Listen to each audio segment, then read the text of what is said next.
अस्सलाम वालेकुम नाजरीन, मैं हूं डॉक्टर मुज्तबा अहमद। आप प्रोग्राम देख रहे हैं कार्डियक क्लिनिक। ये प्रोग्राम K2 पर लाइव पेश किया जा रहा है। नाजरीन, आप जानते हैं जैसे कि ये दिल के मरीज़ों के लिए स्पेशल प्रोग्राम है। कार्डियक पेशेंट्स के लिए हर थर्सडे को हम K2 पर ये प्रोग्राम लेकर आते हैं और इस प्रोग्राम का फॉर्मेट कुछ इस तरह से है कि आप लाइव कॉल करके प्रोग्राम में शामिल हो सकते हैं और अपना जो भी आपका कार्डियक प्रॉब्लम है आप वो हमसे डिस्कस कर सकते हैं। हम अपनी गुजारिश सिर्फ ये है कि अपनी रिपोर्ट्स अपने सामने रखिए और अपनी जो भी प्रिस्क्रिप्शन है, दवाइयाँ हैं, वो सामने रखें ताकि आप मुख्तसर बात कर सकें और अपना सवाल हम तक पहुंचा सकें और हम आपके जो भी दिल का मसला है उसका जवाब आपको लाइव ऑन एयर लेकर दे सकें।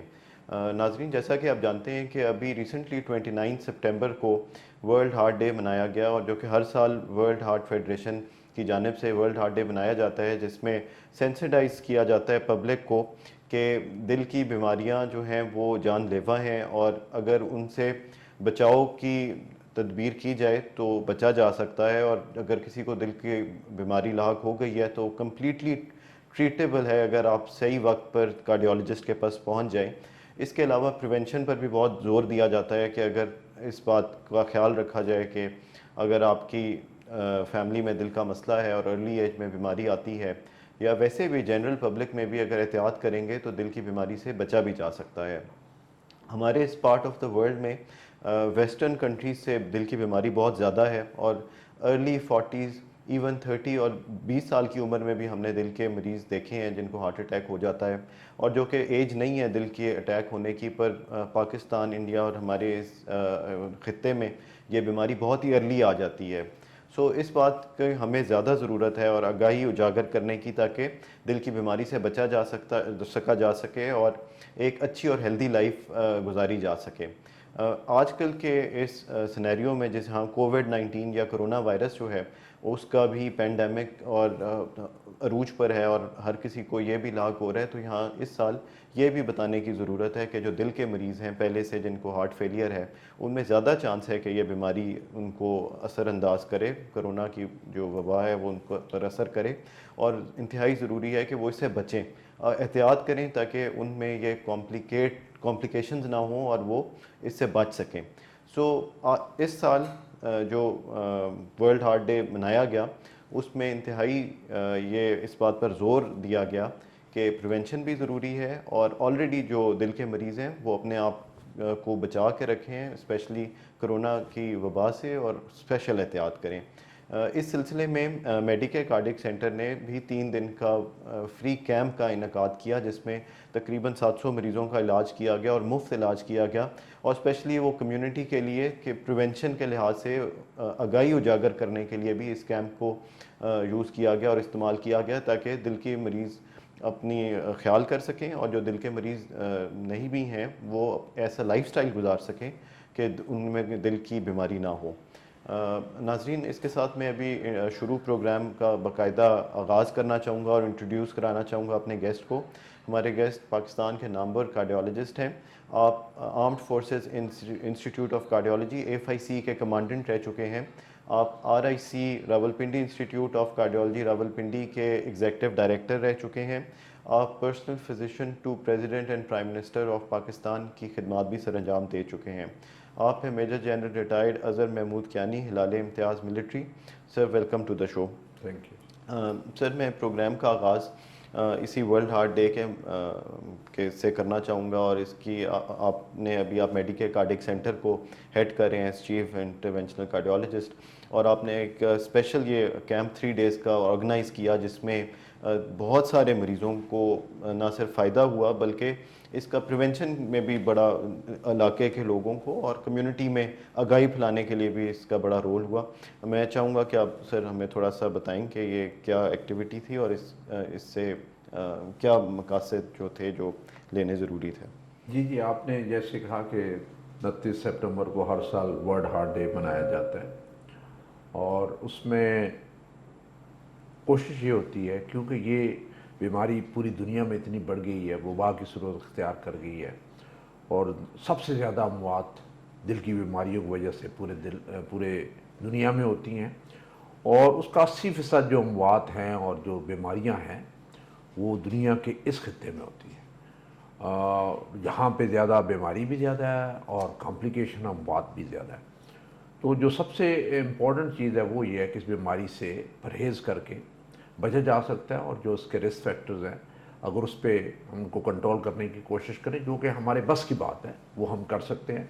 और करें तो ये बीमारी काफ़ी हद तक 40% 50% तक कम हो जाती है। उसमें से जो सबसे ज़्यादा ज़रूरी चीज़, अहम चीज़ है वो है कि सिगरेट कम पिएं, बल्कि बंद कर दें, सिगरेट नोशी ना ही करें, ना ही आदत पड़े। और शुगर और ब्लड प्रेशर है तो उसे कंट्रोल करके रखें। और अगर आप में चिकनाई की खून में मकदार ज़्यादा है, कोलेस्ट्रॉल है या लिपिड ज़्यादा है, तो उन्हें आप कंट्रोल करके रखें। खुराक का जो ध्यान रखें, सादा खुराक इस्तेमाल करें, वज़न को ना बढ़ने दें, और रोज़ाना कम से कम आधा घंटा जो है वो डेली वॉक करें। अगर रोज़ाना नहीं कर सकते तो एटलीस्ट 5 दिन हफ्ते के ज़रूर करें। अपनी नींद 6 से 8 घंटे पूरी करें, और जब आपको बीमारी हो तो फिर अपनी दवाई जो है बाकायदगी से इस्तेमाल करें। अभी ये इस साल का जो था थीम थी वो यही थी कि आप अपने दिल का ध्यान रखें और दिल से ध्यान रखें, ताकि आप उसकी बीमारी आपकी जो है वो ठीक हो और आप उसे मैनेज कर सकें। डॉक्टर्स दिल से जो है मरीज़ों का ध्यान करें, गवर्नमेंट दिल से ऐसी पॉलिसीज़ बनाए और ऐसी इनिशिएटिव ले कि जहाँ पे परहेज़ और प्रिवेंशन पे ज़्यादा जोर दिया जाए। और हमारी जैसी गवर्नमेंट या हमारी जैसा मुल्क जहाँ पे वसाइल की बड़ी कमी है, वहाँ पे जो परहेज़ है उस पर बहुत कम खर्च होता है और इलाज पे बहुत ज़्यादा खर्च होता है। तो अगर इस तरीके से हम इस बीमारी को नीचे लेके आए तो हमारी काफ़ी हद तक जो सेहत वाला बजट है उसमें काफ़ी बचत हो सकती है। इस सिलसिले में आई थिंक हमारी कोशिश ये थी कि इस तरीके से इस डे को मनाया जाए कि यहाँ पे फ्री कैंप लगाया जाए, और मेडिके में 2, 3 और 4 को ये फ्री मेडिकल कैंप लगाया, और 700 से ज़्यादा मरीज़ जो यहाँ पे आए उनकी स्क्रीनिंग हुई और उनके टेस्ट हुए, फ्री इलाज हुआ। मकसद उसमें ये होता था कि हमें उस वक्त तक हमें यकीन नहीं होता कि ये बीमारी बहुत ज़्यादा है जब तक हमें ये स्ट्राइक ना करे, या हमारे घर में से ख़ानदान में से किसी को हार्ट अटैक ना हो या दिल की बीमारी। फिर जाकर पता चलता है कि ये तो बड़ी मुश्किल सी बीमारी है। ये बीमारी ऐसी है जिसमें ख़र्चा भी बहुत ज़्यादा है, टेस्टों का भी ख़र्चा है, इलाज का भी ख़र्चा है और दवाइयों का भी ख़र्चा है, लेकिन परहेज़ में बहुत कम ख़र्चा होता है जो हम नहीं करते। और फिर जब हो जाती है फिर उसके बाद करते हैं तो फिर जाकर उसका फ़ायदा भी होता है, लेकिन आमतौर पर हम भूल भी जाते हैं कि जब ठीक हो जाते हैं। तो ये बड़ा ज़रूरी है कि इसका सारी उम्र का मसला होता है, ये बीमारी सारी उम्र की है, इसका सारी उम्र का परहेज़ है, सारी उम्र दवाई खानी होती है डॉक्टर के मशवरे से। दवाइयाँ जो उनका नंबर है वो आहिस्ता आहिस्ता कम होता चला जाता है, लेकिन आपने दवाई बंद नहीं करनी होती। सर कॉलर हैं साथ, उनको प्रोग्राम में शामिल करते हैं। अस्सलाम वालेकुम। वालेकुम सलाम सर। जी, कौन और कहाँ से बोल रहे हैं? सर मैं खैरियत से बोल रहा हूँ और मैं कार्डियक अस्पताल जेलम से ही चेक कराता हूँ। वहाँ से मैंने एंजियोग्राफी कराई थी। जी तो मैंने बाईपास कराया था शिफा से। जी मुझे 1.5 साल हो गया है बाईपास कराया हुआ है। जी तो मैं इधर कार्डियक अस्पताल जेलम से ही चेक कराता हूँ डॉक्टर हसन शहजाद साहब से। ठीक है, हर महीने के बाद। ठीक है। सर मेरी टांगों में दर्द होता है और वीकनेस बहुत ज्यादा होती है, वीकनेस, कमजोरी। ठीक है। मैं सुबह लोपरन 75 मिलीग्राम और कंकोल 2.5 मिलीग्राम हसन शहजाद साहब ने मुझे जेलम वालों ने, कार्डियक अस्पताल वालों ने दी है जी। एक मैं रविस्टा लेता हूँ 10 मिलीग्राम रात को। ठीक है जी, 3 ही गोलियां। अपनी उम्र बता दीजिए। मेरी उम्र सर 62। ठीक है, और अपना नाम आपने नहीं बताया शुरू में। अंसर महमूद। अंसर महमूद। अंसर महमूद साहब, आपको शुगर या ब्लड प्रेशर तो नहीं है? नहीं सर, नहीं। ठीक है। अब मैं ब्लड प्रेशर की दवाई नहीं लेता, बाईपास के बाद नहीं लेता। ठीक है। क्या सिगरेट नोशी या कोई इस तरह का कोई नशा वगैरह? नहीं नहीं नहीं नहीं, सिगरेट छोड़ दी। आपका वजन बहुत कम या बहुत ज्यादा तो नहीं है? नहीं सर, मेरा वजन तो 70 kg है। ठीक है, 70। ठीक। और आपका दिल कितने % काम कर रहा है? आपका एको टेस्ट हुआ होगा? सर मेरा एको टेस्ट हुआ है, जेलम से ही कराया था जी। तो 50 है, 50%। ये बताइए कि आपकी ब्लड टेस्ट भी हुए होंगे, उसमें क्या सर, वो ठीक थे? सर, यूरिक एसिड और ब्लड सीपी और ये सारी चीजें ठीक थी? जी सर, जेलम से कराए थे हसन शहजाद साहब से। सिर्फ मेरा यूरिक एसिड जो है ना वो 93 है, बहुत ज्यादा है। ठीक है, क्या उसके लिए कोई दवाई भी शुरू की है या? हाँ, दवाई दी थी उन्होंने, जी वो मैं लेता हूँ, लेकिन एक जब कोरोना था तो सरशाह साहब आते नहीं थे, जी जी। तो एक हार्ट स्पेशलिस्ट को दिखाया था, तो उसने बोला था कि यूरिक एसिड वाली दवाई रोजाना नहीं लेनी। ठीक है, तो ठीक हो वो गया। सरशाह साहब ने तो बोला था डेली एक गोली लेनी है, जी महीना मुकम्मल। ठीक, ठीक है, प्रोग्राम सुनते रहिए, आपके सवाल का जवाब लेते हैं और स्टे ट्यून्ड। सर ये खारियां से कॉल थी, अंसार महमूद साहब थे और इन्होंने बाईपास कराया 1.5 साल पहले। ये लोप्रिन, कॉनकोर और रोविस्टा खाते हैं, 50% इनका ईएफ है, जिस्म में दर्दें होती हैं सर इनको। हाँ, या इन्होंने बताया कि यूरिक एसिड ज़्यादा होता है। यूरिक एसिड का जो लेवल है वो 7 तक मर्दों के लिए नॉर्मल है और ख़वातीन के लिए 6 तक नॉर्मल है। और जब ये ज़्यादा होता है तो ना सिर्फ पूरे जिस्म में दर्दें होती हैं, जोड़ों में भी दर्दें होती हैं और गुर्दे में जो है वो पथरी भी बन जाती है और दिल का अटैक का ख़तरा भी ज़्यादा होता है। तो इसको कंट्रोल करके रखना होता है। कोशिश ये होनी चाहिए कि ये 7 से नीचे होना चाहिए। इसमें गोश्त का इस्तेमाल कम होना चाहिए, दालों का स्पेशली लोबिया और चने की दाल का जो है कम इस्तेमाल होना चाहिए। और जो दवाई आपने मुझे बताई है वो जो हसन साहब ने जो लिख के दी है वो रोज़ाना लेनी होती है, उसे बंद नहीं करना होता। किसी ने इन्हें गलत बताया है कि रोज़ाना ना लिया करें। ये जब 7 से नीचे आएगा तो आपकी टांगों में और जिस्म में जोड़ते हैं वो ऑटोमेटिकली कम हो जाएंगी। तो आप ये कोशिश करें रोज़ाना ये ले के महीने के बाद दोबारा यूरिक एसिड टेस्ट करें और फिर जब यूरिक एसिड नीचे आ जाए तो फिर देखेंगे कि क्या इस दवाई की खुराक कम की जा सकती है कि नहीं की जा सकती। दूसरा, अपना रोज़ाना की आधे घंटे की या घंटे की जो वॉक है वो ज़रूर मेंटेन करें, उससे भी टांगों में दर्द जो है दूर हो जाता है। इन्होंने शुगर का नहीं बताया कि नहीं शुगर है कि नहीं है, तो अगर ये वॉक करेंगे तो इंशाल्लाह और यूरिक एसिड ठीक आएगा तो इंशाल्लाह नॉर्मल हो जाएगा। ठीक है, डाइट में भी सर कोई है प्रिवेंटिव टिप्स के uric acid lower side? Uric acid का वो जैसे मैंने बताया कि गोश्त का इस्तेमाल कम होना चाहिए, दालों का स्पेशली चने और लोबिया की दाल कम होनी चाहिए, ड्राई फ्रूट ज़रा कम करना चाहिए। इससे जो है काफ़ी हद तक आपकी जो है वो इसको कम करने में मदद मिलती है। 9 आपका बहुत ज़्यादा, इसका मतलब ये है कि या तो आप ये दालें ज़्यादा खा रहे हैं या गोश्त ज़्यादा खा रहे हैं, या अगर आप एहतियात कर रहे हैं तो आपके अंदर बन बहुत ज़्यादा रहा है, और अगर ये बन रहा है तो फिर ये मेडिसिन के साथ ही इसे कंट्रोल किया जा सकता है। ठीक। नाजरीन मैं यहाँ नंबर बताना चाहूँगा हमारे, अगर आप कॉल करना चाहते हैं तो हमारा टेलीफोन नंबर 0519450030 है। 051 पिंडी इस्लामाबाद का कोड है, नंबर है 945030। सर मैं एक ईमेल शामिल करना चाहूँगा, हमें फ़िरोज़ साहब ने ईमेल की और ज़्यादा डिटेल्स उन्होंने नहीं अपनी ईमेल में लिखी, लेकिन उन्होंने बताया उनकी उम्र 28 साल है और उन्हें सीवियर चेस्ट पेन होती है और वो परेशान थे कि उनको दिल का मसला है कि नहीं है। इस बारे में सर, यंग, वैसे भी यंग पेशेंट्स में कई लोगों को दर्दें होती हैं और वो घबरा जाते हैं कि ये क्या दिल की बीमारी तो नहीं है, वो इस बारे में सर कुछ गाइड करना। हमारे पास यंग पेशेंट जो आते हैं ज़्यादातर उसमें दर्दों की जो वजह होती है ज़्यादातर पट्ठों की होती है या हड्डियों की वजह से होती है। और अगर एक पतला सा कोई बंदा है तो उससे हमें ये ज़्यादातर होता है कि शायद उसमें कोई ना कोई ऐसा न्यूमोथोरैक्स जिसे हम कहते हैं, या कई दफ़ा फेफड़े में कोई वो बुल्ली वगैरह होता है वो फट जाता है तो उससे प्रॉब्लम हो सकता है, या फिर कई दफ़ा सर्वाइकल जो है वो काला जो बोन है उसमें कोई ऐसी कोई चीज़ हो वो मसला कर सकती है। और कई दफ़ा सीरियस चीज़ें जिसमें से दिल की बीमारी भी है और एओर्टा और उसकी डिसेक्शन का सिलसिला है वो भी हो सकता है, और कई दफ़ा पल्मोनरी एम्बोलिज्म भी हो सकता है। लेकिन ये जो हार्ट वाले हैं, एओर्टिक डिसेक्शन और पल्मोनरी एम्बोलिज्म है, इसकी अलामात सीरियस और इमरजेंसी वाली होती हैं, वो आम नहीं होती। और आपकी दिल की धड़कन तेज़ हो जाती है, ब्लड प्रेशर ड्रॉप कर जाता है, घबराहट होती है, पसीने आने शुरू हो जाते हैं और कई दफ़ा बंदा बेहोश भी हो जाता है।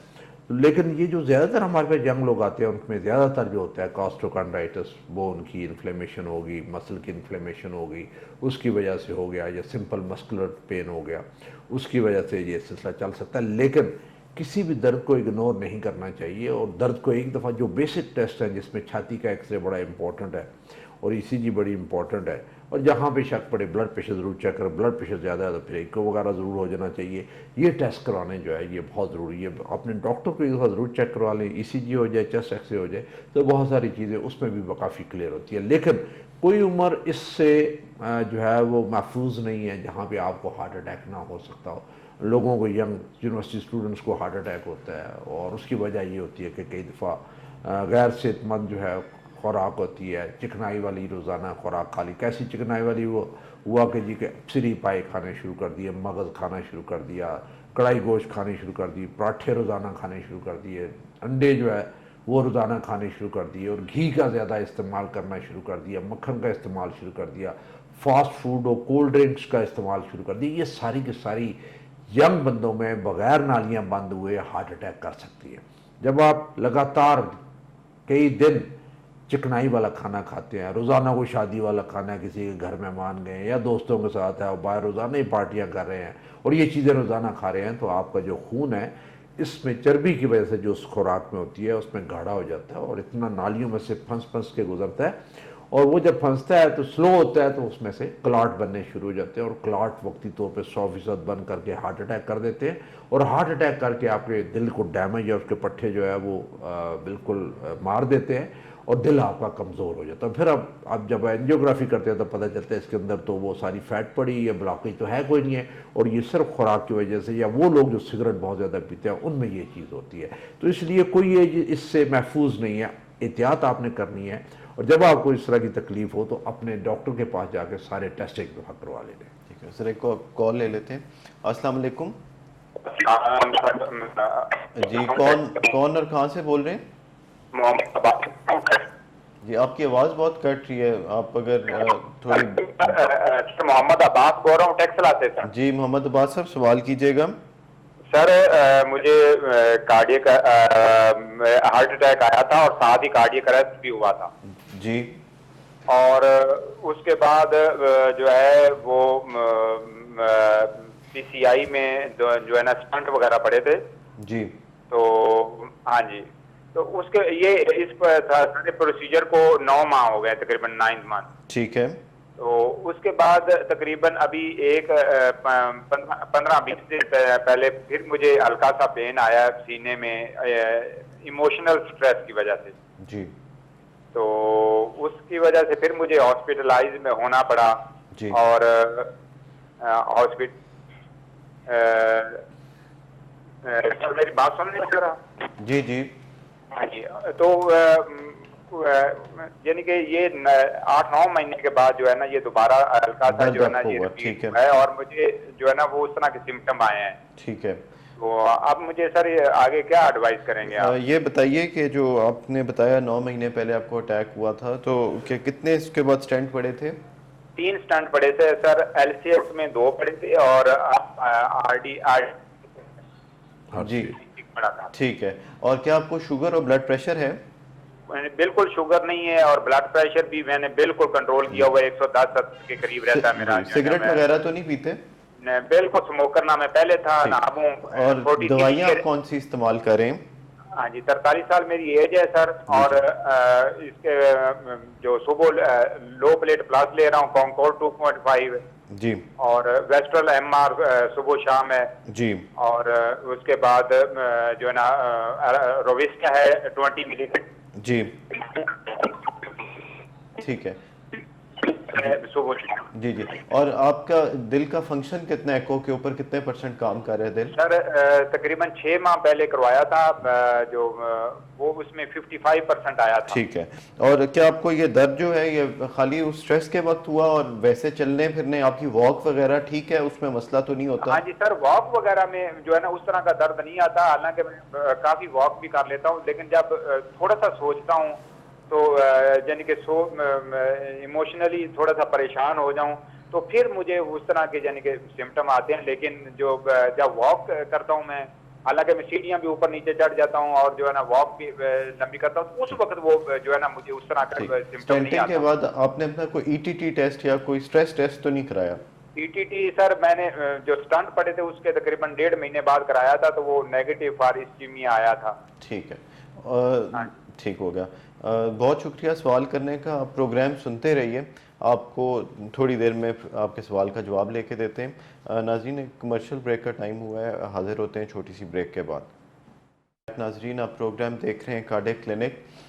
नाज़रीन, प्रोग्राम लाइव पेश किया जा रहा है। अब एक कॉलर हमारे साथ हैं, हम उन प्रोग्राम में शामिल करना चाहेंगे। हेलो, अच्छा, कॉलर ड्रॉप हो गई।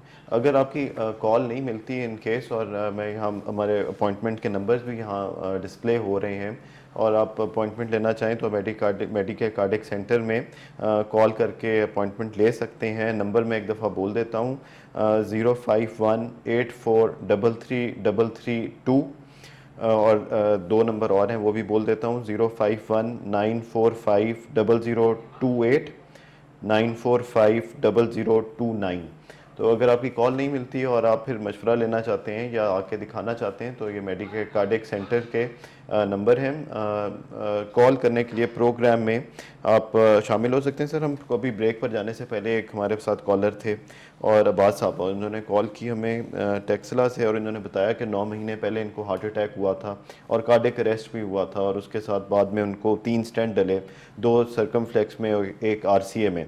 उसके बाद ये ठीक रहे हैं। इनकी उम्र 27 साल है, ईएफ इनकी 55% है, और ये दवाइयाँ इस्तेमाल कर रहे हैं, लोपलेट प्लस, कॉनकोर, वेस्ट्रॉल, एमआर और रोवेस्टा। और लेकिन इनको स्ट्रेस के साथ कुछ चेस्ट पेन का होता है और एग्जर्शन पे नहीं होता। ये इस बारे में पूछना चाहते थे। जी जी, उम्र इन्होंने 27 साल बताई थी या 27 साल बोले थे। अच्छा अच्छा, इसमें आई थिंक बड़ी यंग एज पे जो है हार्ट अटैक हुआ, फिर इन्हें कार्डियक अरेस्ट भी हुआ, जो कि बड़ा एक ट्रॉमेटिक एक्सपीरियंस होता है। और उस पर जब होता है तो फिर सीपीआर भी होता है, और फिर इलेक्ट्रिक शॉक, डीसी शॉक्स वो भी चलते हैं। इनको बहुत ज़्यादा केयरफुल होने की ज़रूरत है। मेडिसिन अपनी बाकायदगी से खाएं, ओवर एक्सर्ट ना करें, डाइट अपनी ठीक रखें, वॉक आधा घंटा ज़रूर रखें, और नींद अपनी 6 से 8 घंटे पूरी करें।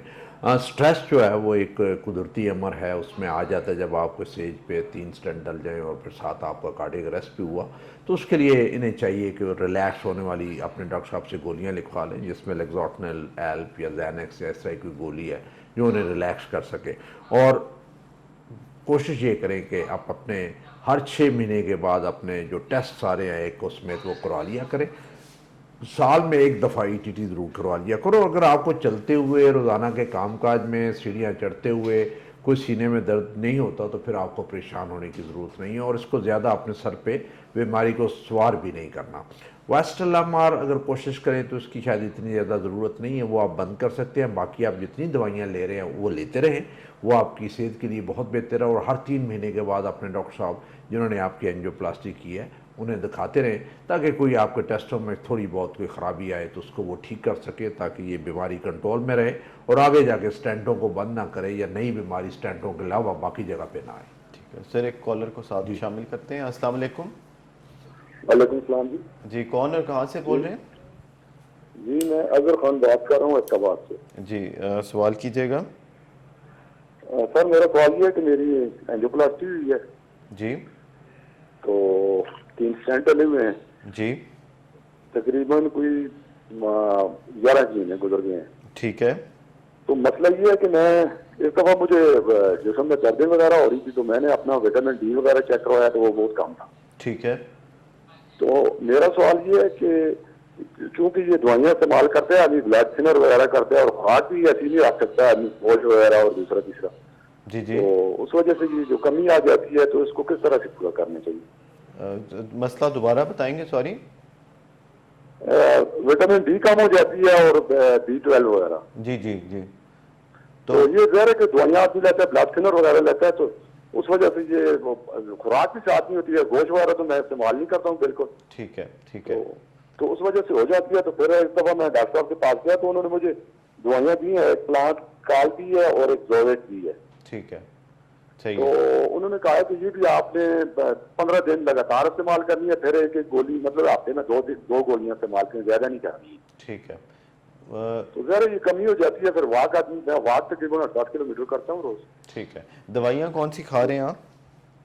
दवाइयाँ मैं खा रहा हूँ जी, कोप्लेविस खा रहा हूँ जी और उसके साथ रोवेस्टा खा रहा हूँ 10 मिलीग्राम। जी जी, बस ये 2 खा रहे हैं? जी जी। ठीक है। और ये बताइए कि आपकी उम्र कितनी है? उम्र मेरी 53 है जी। 53। और शुगर और ब्लड प्रेशर तो नहीं है? नहीं, शुगर जो था वो बॉर्डर लाइन पर था, लेकिन वो मैंने वो साथ खाता हूँ 500 mg वो मेटफार्मन, तो उससे कंट्रोल हो गया है वो, मतलब ये वो नॉर्मल में आता है वो। ठीक है। सिगरेट तो नहीं पीते? नहीं जी, सिगरेट कभी नहीं पिया। ठीक है। बहुत शुक्रिया कॉल करने का। प्रोग्राम सुनते रहिए, आपके सवाल का जवाब लेते हैं। सर अज़हर खान साहब थे, इनकी 53 ईयर्स इनकी उम्र है और 11 महीने पहले इनको स्टेंट पड़े थे 3 और दवाइयाँ ये कोप्लेवेक्स और विस्टा खा रहे हैं। दर्दें होती हैं जिस समय विटामिन डी लेवल इनका कम निकला और उसके लिए कुछ दवाइयाँ ले रहे हैं। इसी बारे में पूछना चाहते थे, क्या ये दवाइयों की वजह से होता है? हो सकता है कि ये जो कोलेस्ट्रॉल कम करने वाली दवाई है इसकी वजह से कई दफ़ा हो जाता है और कई दफ़ा वैसी दर्दें होती हैं।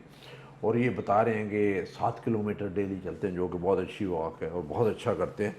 और इन्होंने ये नहीं बताया कि इन्हें स्टेंट डलवाने के बाद कुछ सीने में दर्द या बोझ वगैरह पड़ा हो। तो इसमें मैं चाहूँगा कि नॉर्मली हम एक आध दवाई और शामिल कर देते हैं प्रिवेंशन के लिए, प्रोफिलैक्टिकली, खुदा न खास्ता कि कहीं कोई इंजाइना ना हो जाए या दिल की धड़कन जो है वो तेज़ ना हो जाए। तो उसमें से कोई ना कोई बीटा ब्लॉकर जैसे कॉनकर वगैरह या ट्रामन है, इस तरह की चीज़ें मॉनिटर ये दी जा सकती है। जो रोविस्टा है उसकी डोज ज़रा कम करके देखें, या रोविस्टा अपने डॉक्टर साहब से बात करके रोविस्टा को बदल के देखें कि जिसमें दर्दें जो बेहतर हो जाए। और विटामिन डी देखें, हर बंदे का टेस्ट करवाएं तो कम लगती है। देखें हमारी जो रोज़ाना की खुराक है उसमें विटामिन डी है। हम धूप में अपना काम करें, जब धूप ठीक होती है तो उसमें से या काम करें तो विटामिन डी बनती चली जाती है। उसमें बड़ा थोड़ा है कि जी कि विटामिन डी हर एक बंदे को जो है वो विटामिन डी जो है दी जा रही है, और उसमें से कई दफ़ा खुराक से बनानी चाहिए और दवाइयाँ कम इस्तेमाल होनी चाहिए। उसमें जिस तरह उन्होंने बताया कि जी कभी कभार ये मैं हफ्ते में 1 या 2 दफ़ा कैप्सूल एक ले लिया विटामिन डी का, ऐसे करें।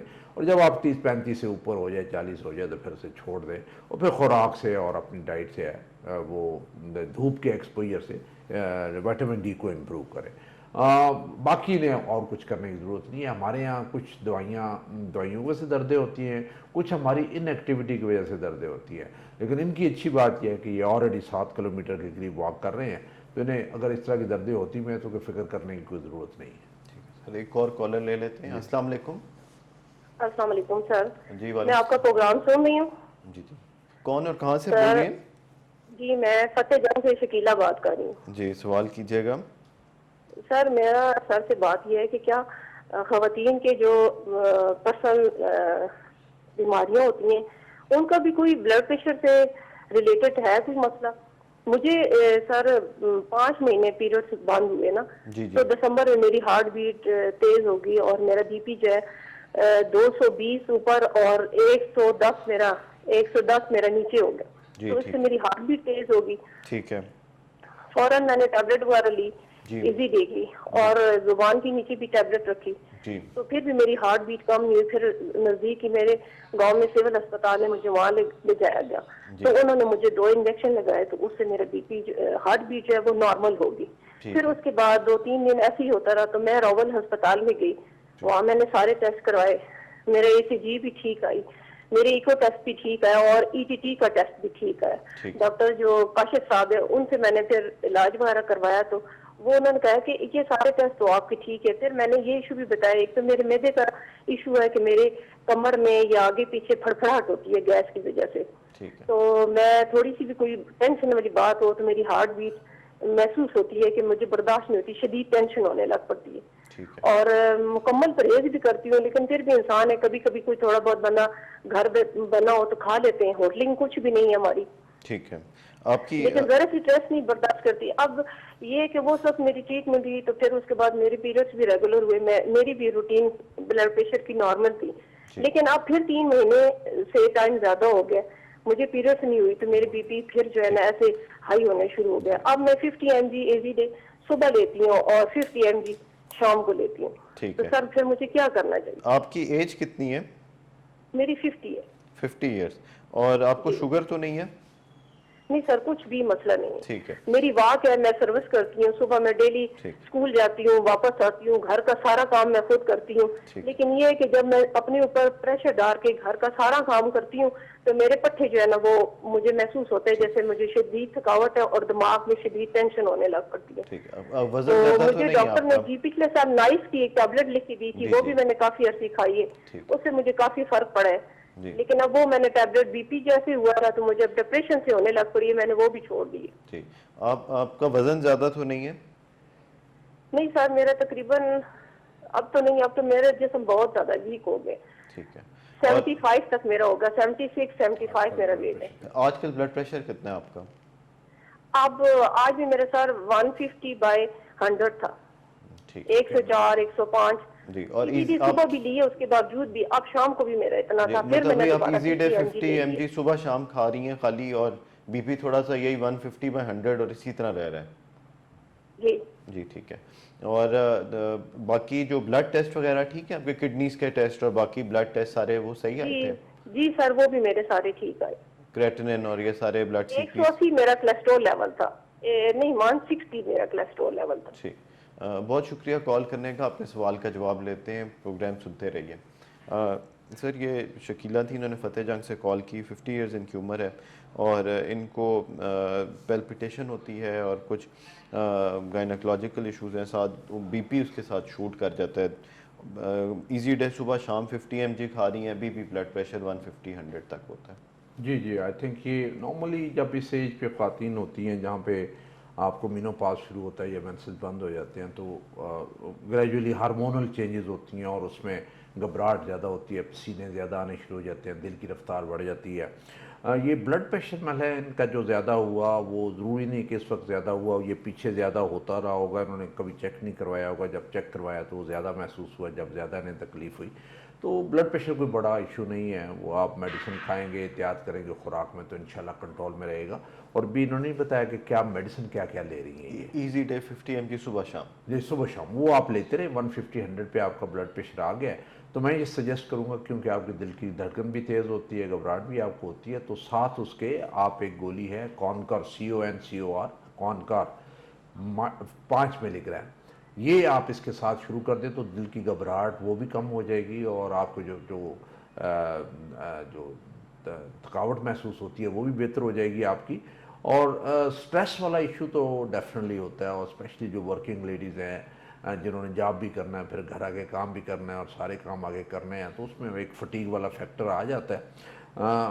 लेकिन ये कहती हैं कि इनकी फ़िज़िकल एक्टिविटी बहुत ज़्यादा हो जाती है और वो, लेकिन दवाइयाँ अपनी दो ये इजी डे 50-50 सुबह शाम रखें, लेकिन साथ कॉन्कर जो है शुरू कर दें।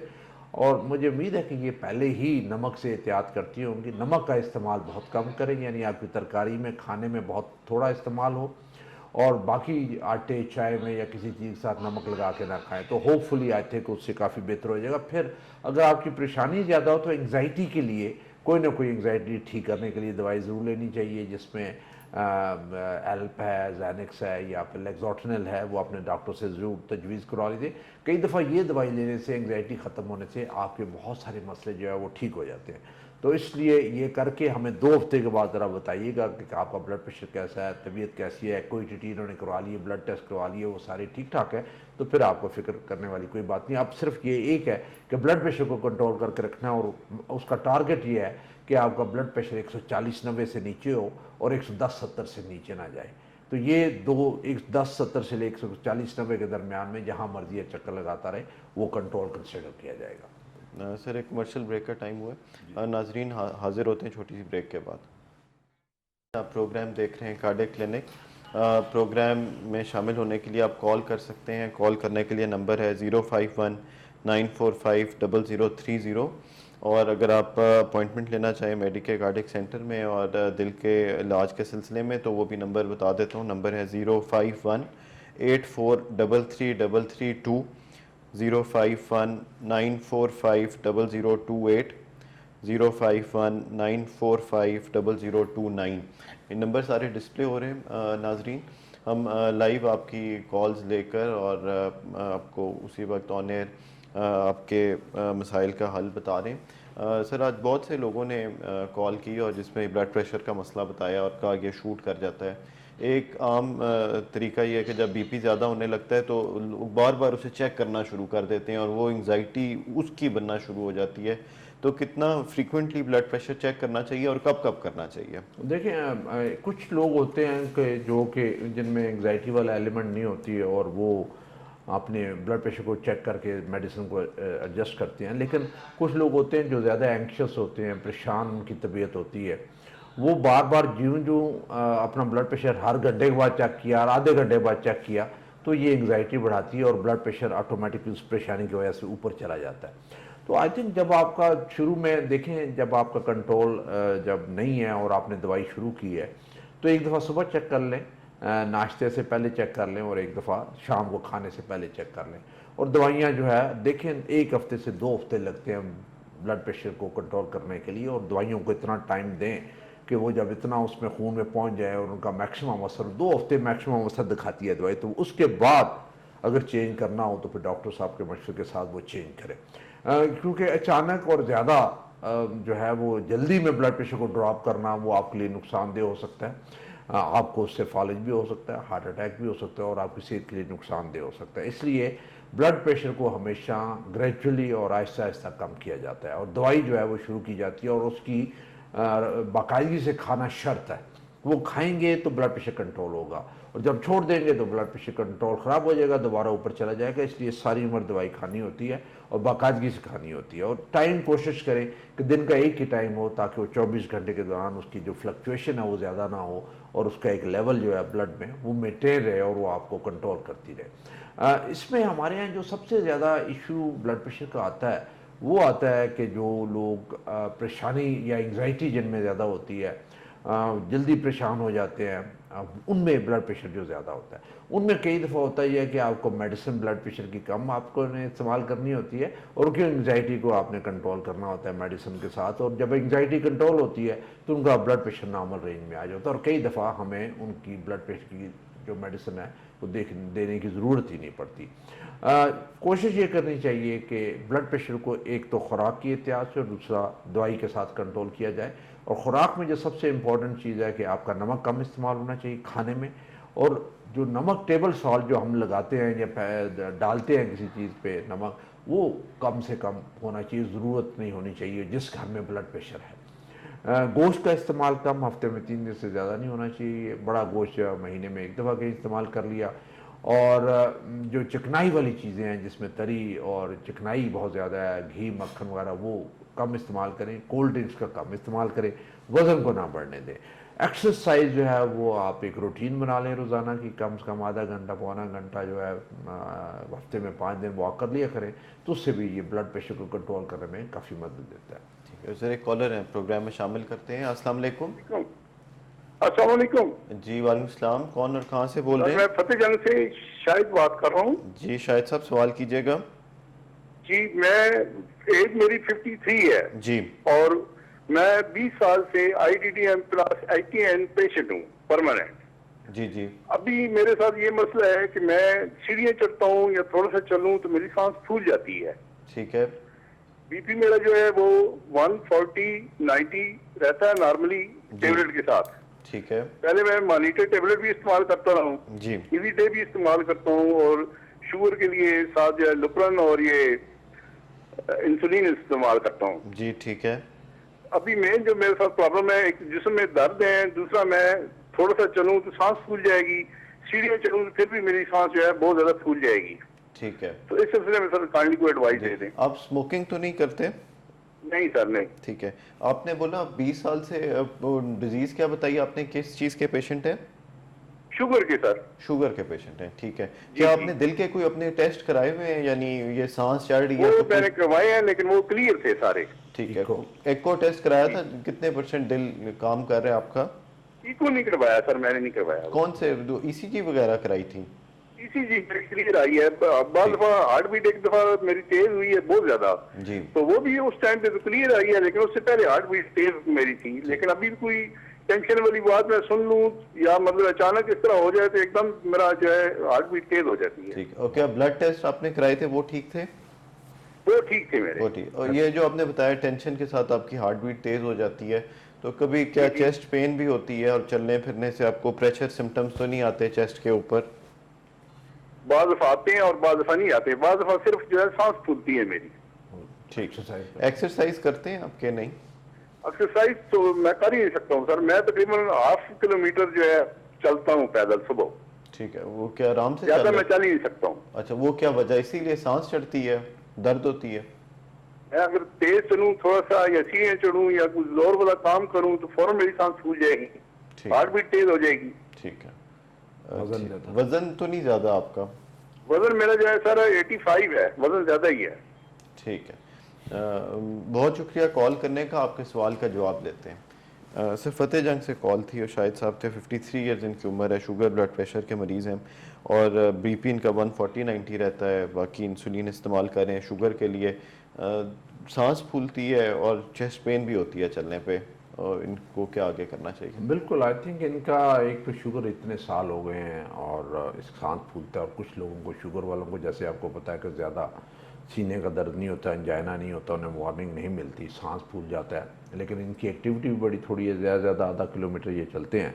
इन्हें चाहिए कि अपने सारे टेस्ट करवाएं, उन्हें शक है कि इनकी दिल की तकलीफ़ होगी, इको टेस्ट ज़रूर करवाएं और उसके बाद स्ट्रेस टेस्ट या ईटी टेस्ट ज़रूर करवाएं। हो सकता है कि इनकी नौबत आ जाए एंजियोग्राफी की, और कई दफ़ा पेशेंट ऐसे होते हैं जिनकी सारी नालियाँ बंद होती है तो उन्हें दर्द होता ही नहीं है, उन्हें सांस फूलना शुरू हो जाता है या वीकनेस महसूस होती है, या इतनी ज़्यादा वीकनेस या सांस फूलता है कि वो चल ही नहीं सकते जिस तरह इनका है। इसी तरह खाना खाने के बाद सीने पे कोई बोझ आ गया, नहाते हुए बोझ आ गया, तो इन्हें जल्दी आपने सारे टेस्ट करवा लेने चाहिए। सबसे पहले तो इको टेस्ट करवाएंगे, देखें कि आपका हार्ट गेम बढ़ा हुआ तो नहीं है, कमज़ोर तो नहीं है, उसका ईएफ कम तो नहीं है जिस वजह से सांस फूल रही है। आपके बहरहाल पूरी की पूरी कंप्लीट एवेलुएशन आपके दिल की होनी चाहिए ताकि पता चले कि दिल की कोई बीमारी, सीरियस बीमारी तो नहीं है।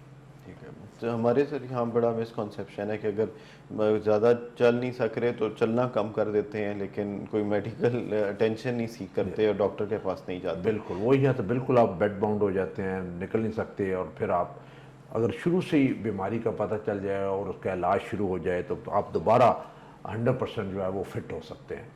तो इसलिए ये आप पे डिपेंड करता है कि आप शुरू में तशखीस करवाते हैं कि नहीं, टेस्ट करवाते हैं कि नहीं, दवाई जो लिख के दी है वो लेते हैं कि नहीं लेते। लेकिन जितनी ये बीमारियां हैं इन सब के इलाज हैं, और जब इलाज करते हैं तो आप 100% फिट हो जाते हैं, और मकसद ये होता है इलाज करवाने का कि आप दोबारा नॉर्मल लाइफ गुजार सकें और अपने जो काम काज रूटीन के अपने रोज़गार है उसमें आप दोबारा जाके मसरूफ़ हो सकें और अपनी रोज़ी कमा सकें। ठीक है सर, एक और कॉल लेते हैं। अस्सलाम वालेकुम। हेलो अस्सलाम वालेकुम। जी वालेकुम सलाम, कौन और कहाँ से बोल रहे हैं? जी हम लाहौर सोडीवाल से बोल रहे हैं। जी नाम जी, बता। जी वालदा के ना दिल का मसला है, ये बात कर लें आप। जी जी बात करा। हेलो जी अस्सलाम वालेकुम, नाम बता दीजिए। जी, वो डॉक्टर साहब की बात करनी है, मैं दिल का मसला है। जी जी जी बात कर रहे हैं, अपना नाम बता दीजिए। मेरा नाम आसिया बीबी। जी आसिया, बताइए क्या मसला है? मैं चलती हूँ ना तो मेरे सांस रुकने लग जाता है और ना सांस फूलता बहुत ज्यादा है। ठीक है, आपकी उम्र कितनी है? जी आपकी उम्र कितनी है? मेरी उम्र 40 साल के करीब होगी। ठीक है, और क्या आपको शुगर और ब्लड प्रेशर है?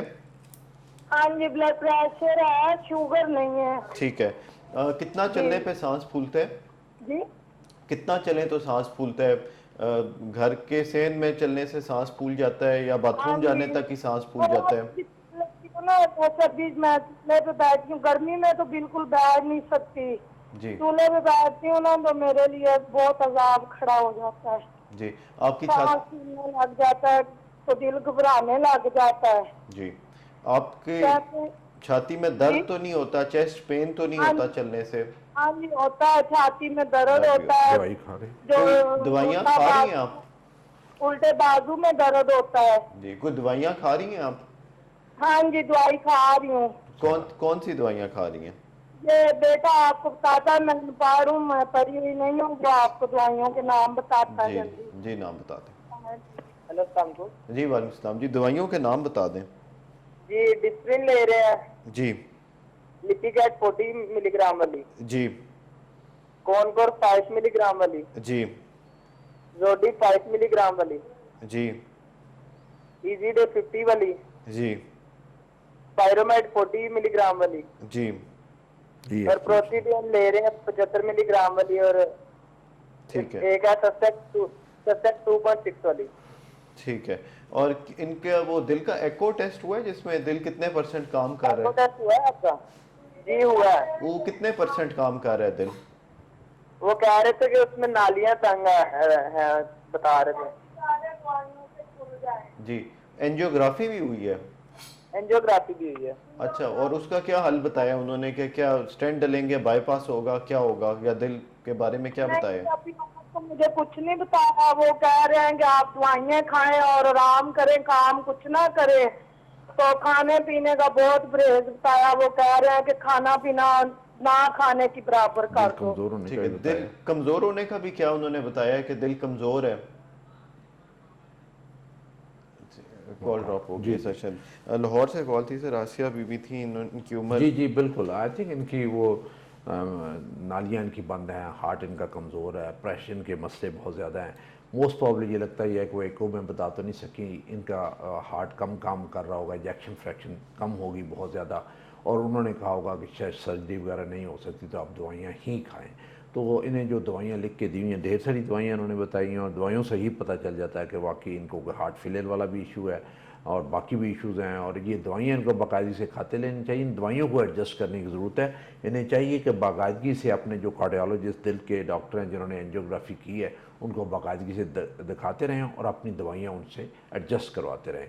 जहाँ पर इनका सांस ज़्यादा फूलता है उनमें नमक का बहुत कम इस्तेमाल होना चाहिए, और कोशिश ये करें कि आप चढ़ाई ना चढ़ें, वज़नी चीज़ ना कोई उठाएँ, और जहाँ पे सांस फूलता है वहाँ पे रुक जाएँ, वो काम उधर ही रोक दें। ठीक है, और सर साथ जिनको इनको तो खैर ब्लड प्रेशर है, वो ब्लड प्रेशर कंट्रोल रखें और दवाइयाँ खाते रहें तो उससे वो बेहतर बहुत ज़रूरी है, रहेंगे। ब्लड प्रेशर का कंट्रोल करना बहुत ज़रूरी है, क्योंकि ब्लड प्रेशर नहीं कंट्रोल होगा तो हार्ट फैलता चला जाएगा और कमज़ोर होता चला जाएगा। ठीक है सर, प्रोग्राम का वक्त ख़त्म हुआ चाहता है, मैं आपका शुक्रिया अदा करना चाहूँगा। नाजरीन, उम्मीद है कि आपको आज का प्रोग्राम अच्छा लगा होगा, और अगर आपकी कॉल नहीं मिली तो आप हमें हमारे नंबरों पे कॉल करके हमसे अपॉइंटमेंट ले सकते हैं। मैं नंबर बता देता हूँ, नंबर है 05184333332, 051945002 और 29। अगर आप ईमेल के ज़रिए रब्ता करना चाहें तो cardiaclinic@k2.tv पर ईमेल कर सकते हैं। मैं अब प्रोग्राम का वक्त ख़त्म हुआ चाहता है, मैं इजाज़त चाहूँगा। अल्लाह हाफ़िज़।